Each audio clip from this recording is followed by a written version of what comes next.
Halo teman-teman sekalian, mari kita bersama-sama belajar tentang penggolongan sakramen berdasarkan karakteristiknya. Nah, ada 7 sakramen di dalam gereja Katolik dan kita akan melihat penggolongan sakramen ini berdasarkan karakteristiknya. Nah, penggolongan sakramen menurut karakteristiknya ini, yang pertama, sakramen termeteraikan kekal. Jadi sakramen yang kekal, yang diterima hanya sekali untuk seumur hidup dan tidak pernah terhapuskan. Yang pertama sakramen baptis, yang kedua sakramen krisma, dan yang ketiga sakramen imamat. Jadi ketika sekali dibaptis akan termeterai seumur hidup. Walaupun dia pindah agama atau keluar dari gereja Katolik, dan ketika ingin kembali ke dalam kesatuan gereja Katolik tidak perlu dibaptis lagi. Karena sakramen ini termeteraikan kekal seumur hidup. Begitu juga dengan sakramen imamat. Setelah ditabiskan menjadi imam, rahmat tabisan, meterai tabisan akan melekat secara kekal seumur hidup. Begitu juga dengan sakramen krisma.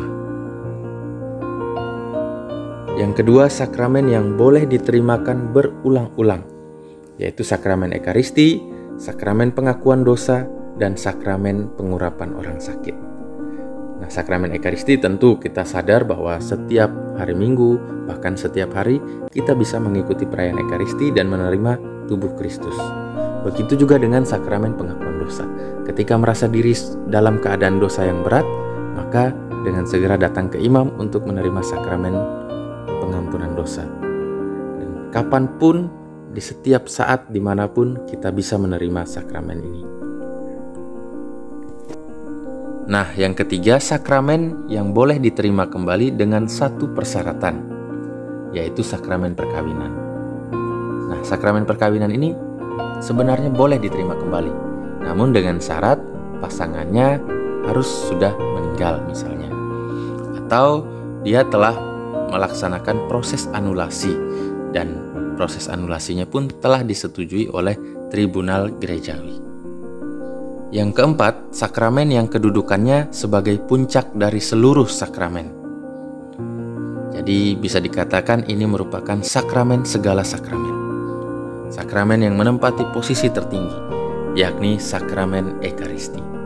Sakramen ini disebut sebagai puncak dari seluruh sakramen karena sakramen ini yang menyatukan keenam sakramen lainnya. Dan sakramen ini ditetapkan oleh Yesus Kristus sendiri. Maka sakramen ekaristi merupakan puncak dari seluruh perayaan-perayaan sakramen di dalam gereja Katolik. Demikianlah penggolongan sakramen menurut karakteristiknya.